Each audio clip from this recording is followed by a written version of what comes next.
Le 21 juin 2001 sort la nouvelle console portable 32 bits de Nintendo et à cette époque, j'ai même pas 14 ans.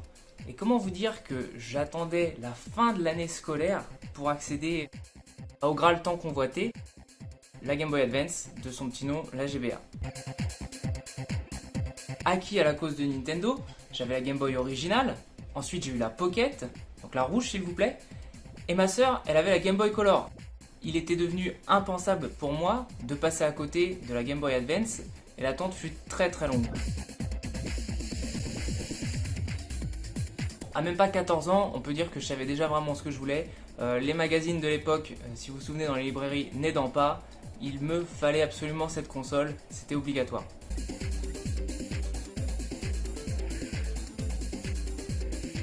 Bonjour à toutes et à tous, c'est Mnes pour My Neverending Story. Je suis très heureux de vous retrouver dans ma nouvelle vidéo. Il fait chaud là, non?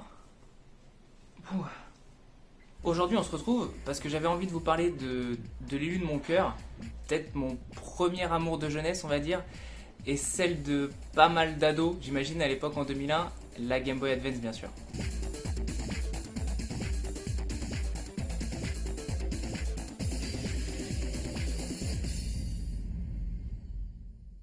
Vous avez déjà lu le titre et je vais vous expliquer pourquoi la Game Boy Advance c'est désormais ma console rétro gaming préférée. Et pour ça, je vais m'appuyer d'un top 8. Et c'est un top 8 qui va être vraiment très personnel.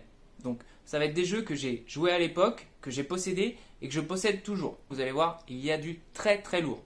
En tout cas je crois. Si Link il ouvre des coffres, moi aussi je peux le faire et vous allez voir, j'en ai un très spécial.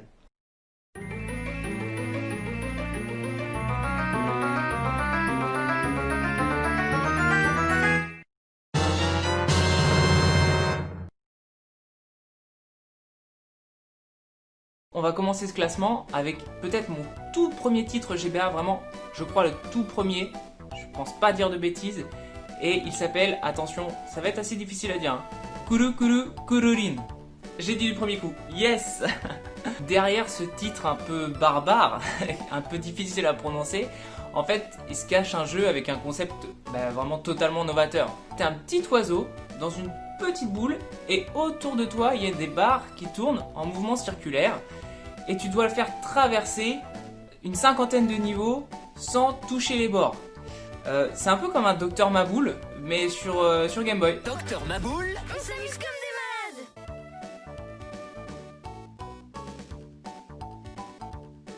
Ah oui, et puis j'ai oublié de le préciser, mais dans ce classement, il va y avoir beaucoup de jeux qui vont profiter du câble Link de la console.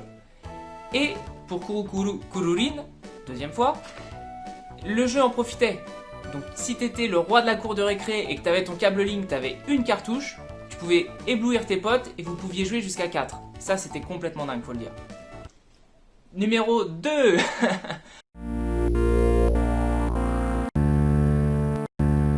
Pour le deuxième titre au classement, écoute, j'ai choisi Metroid Fusion.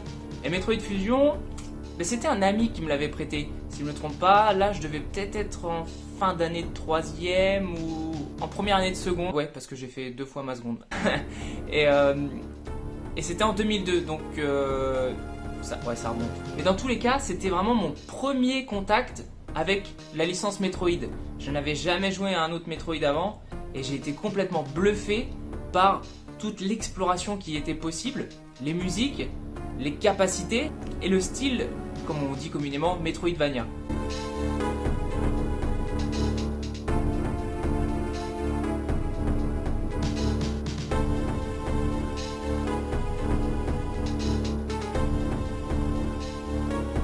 Et d'ailleurs je le savais pas, mais en faisant les recherches pour cette vidéo, j'ai appris qu'on pouvait brancher le Metroid Fusion avec le câble sur la GameCube avec le jeu Metroid Prime. Et comme ça, dans Metroid Prime, tu débloquais l'épisode original, le Metroid, sur Nintendo NES. Allez, 3, 2, 1, partez! Et on en parle du roi des jeux de cartes. Après son épisode sur Super Nintendo et après le succès renouvelé sur Nintendo 64, la Game Boy Advance elle a aussi eu le droit à son propre titre de la licence, donc sobrement intitulé le Mario Kart Super Circuit. Et ce Mario Kart, il déroge pas à la règle. C'est du fun à l'état pur. Je te le dis, sérieux. Le 150 cm3, il est débloqué dès le début. Tu as 8 personnages aussi jouables. Et tu as 5 coupes de 4 courses qui sont tout de suite disponibles. Je te laisse faire le calcul pour le nombre de courses, hein, d'accord? Et bizarrement, je l'ai toujours trouvé un petit peu plus compliqué que les autres. Je sais pas pourquoi, parce qu'il n'est pas considéré comme le plus dur, mais c'est peut-être parce que c'était mon premier contact aussi avec la licence Mario Kart. Mention spéciale pour le mode Time Trial, qui était un mode course contre la montre, sans objet, mais par contre tu avais le droit à 3 champis que tu pouvais utiliser pour faire le meilleur temps. Ça c'était fun. Et si j'avais encore besoin de le préciser, le jeu est jouable à 4 avec une seule cartouche, et ça c'est fou. Alors maintenant laisse-moi te parler d'une autre histoire d'amour que j'ai eue avec la console, parce que je l'ai eue avec Golden Sun. Qui ne connaît pas Golden Sun? Je veux voir personne lever la main, il faut que vous connaissiez tous sérieusement. Le truc, c'est que Golden Sun, il est sorti quand PlayStation il raflait tous les amateurs de RPG. Voilà, PlayStation avait tous les gros titres, mais ce qu'il faut savoir, c'est que le titre qui a été développé par Camelot, il n'a pas à rougir de quoi que ce soit face au mastodonte. Il fait le taf correctement. En fait, dans Golden Sun, t'as tous les ingrédients de la recette du JRPG. Donc t'as un héros qui se réveille dans son lit, tu dois aller sauver le monde de la destruction, tu peux faire des invocations, t'as un combat au tour par tour, classique mais efficace. Vraiment, il a tout pour lui. T'avais ce qu'on appelle aussi des djinns. Et ces djinns sont des toutes petites créatures que tu pouvais récupérer tout au long de ton aventure, que tu pouvais lier à ton personnage, tu pouvais leur en lier plusieurs, et tu pouvais ainsi leur faire changer de classe. Et selon les mix que tu faisais, selon tout l'emmêlement que tu pouvais faire avec eux, tu pouvais avoir accès à des classes qui sont complètement fumées. Et ça c'était très fun parce que tu pouvais changer de classe pendant le combat. A la base le jeu il était prévu pour sortir sur Nintendo 64, mais dû aux limitations de la console il a été séparé en 2 parties. Tu as Golden Sun et tu as Golden Sun The Lost Age. Et ce qui était dingue, c'est que tu pouvais transférer ta sauvegarde du premier vers le deuxième grâce à ton câble Link. Tu pouvais utiliser aussi un code, mais je t'en parle pas pour la longueur du code, c'était je pense un petit peu long comme le bras là. Et pour le côté tactique, la GBA, elle est pas en reste. Et là je vais parler du titre pour lequel je suis peut-être le plus nostalgique, en tout cas pour lequel j'ai le plus de souvenirs, et je vais te parler de Advance Wars. Alors c'est un titre qui a été développé par Intelligent Systems, et ce sont les mêmes qui sont aux commandes de la série Fire Emblem. Et d'ailleurs Fire Emblem j'en vois un petit peu trop, s'il vous plaît, si vous m'entendez, faites revenir la série Advance Wars.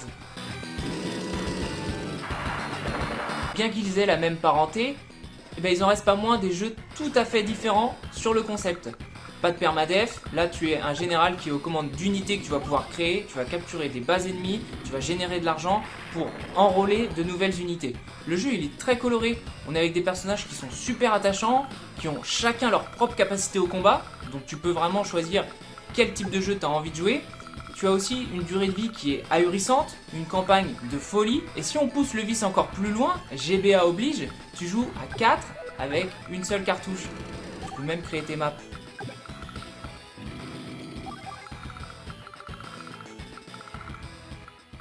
Et si je te disais maintenant qu'on va faire un saut dans le futur, on va aller en 2035. Et là tu vas me dire, 2035 pour une console rétro? T'as pas fumé un peu?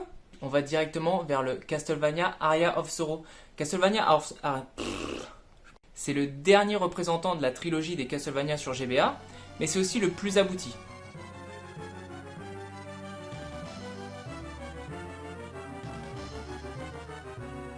Il a tout pour lui. Scénario, rythme, bestiaire, animation, musique. C'est une vraie lettre d'amour à tous les fans de la série. Et il y en a certains même qui le considèrent comme le meilleur de la série devant le Castlevania Symphony of the Night. C'est mon cas. Ne me jetez pas au bûcher tout de suite, je m'explique. Le jeu va vous placer dans la peau de Soma Cruz, un étudiant qui ne sait pas pourquoi il a été transporté dans le château de Dracula. Lui, il a la capacité de récupérer les âmes des ennemis, de se les approprier et ainsi gagner leur pouvoir. Vous aviez la possibilité de faire le jeu avec 3 fins différentes, de le faire à 200%. Vous y rencontriez des personnages qui étaient attachants, même s'il n'y avait pas beaucoup de dialogue. Mais au moins, ils avaient le mérite d'être traduits en français. Français un petit peu bancal, mais voilà quand même, ça faisait le taf pour tous les réfractaires à la langue de Shakespeare.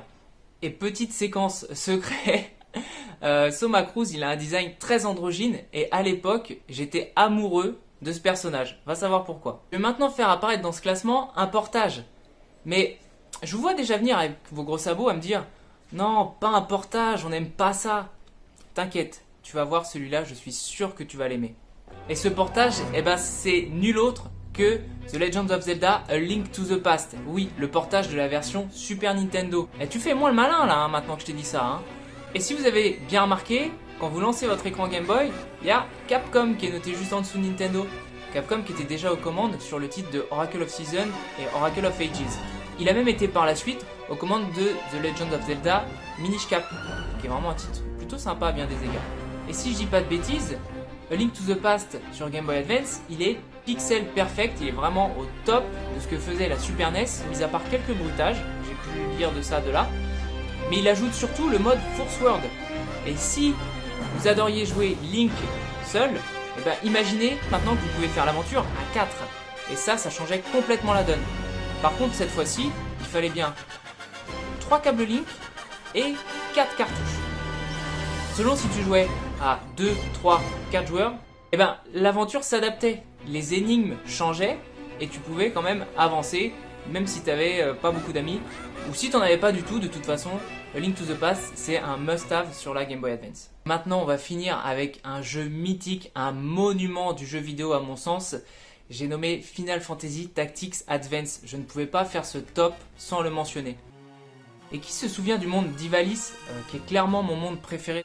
Qui se souvient aussi de Mute, ce personnage maltraité dès le début du jeu et qui pose les bases d'un scénario qui va être vraiment top? Qui se souvient de ces 300 missions et de toutes ces lois à ne pas enfreindre? Qui se souvient aussi de la bataille de Boule de Neige pour t'apprendre les bases du jeu? Qui se souvient de... Bon, ouais, j'arrête là parce que c'est lourd. Hein. Ce tactical RPG, il a une durée de vie à n'en plus finir. Compte bien une centaine d'heures pour faire vraiment l'ensemble des missions. Même si on passait pas mal d'heures dans les menus pour gérer tout ce qui va être classe, job et armes, bah c'était un réel plaisir. Le titre il se payait même le luxe d'avoir un mode permadef. À partir d'un certain moment, tu avais des endroits où tu pouvais perdre carrément tes personnages dès qu'ils mouraient. Du coup je vais la faire courte. Si vous ne deviez retenir qu'un seul jeu sur la console de Nintendo, ce serait probablement celui-ci. Un véritable bijou, une véritable perle. Et en français, je vous prie. Ça y est, ma vidéo arrive désormais à sa fin. J'espère vous avoir convaincu sur pourquoi la Game Boy Advance est ma console de rétro gaming préférée. Et si vous êtes resté jusque là, merci du fond du cœur. Je vous invite désormais à aimer cette vidéo si elle vous a plu, me dire en commentaire si vous avez eu les mêmes réflexions. Oh putain. Me dire en commentaire si vous avez eu les mêmes réflexions que moi par rapport à ces jeux, si vous avez le même top que moi, ou si vous avez des jeux que vous auriez voulu voir dans ce top. Vous pouvez partager la bonne parole, faire sonner la cloche, enfin tu connais les bails, hein, tu fais comme tu veux si t'as aimé. Pour me retrouver sur Twitch et Instagram, moi je te mets le lien directement ici et dans la description. N'hésite pas à venir me voir, je suis toujours très disponible. En attendant, on se retrouve très bientôt, sûrement vendredi prochain, pour une nouvelle vidéo. Allez, ciao!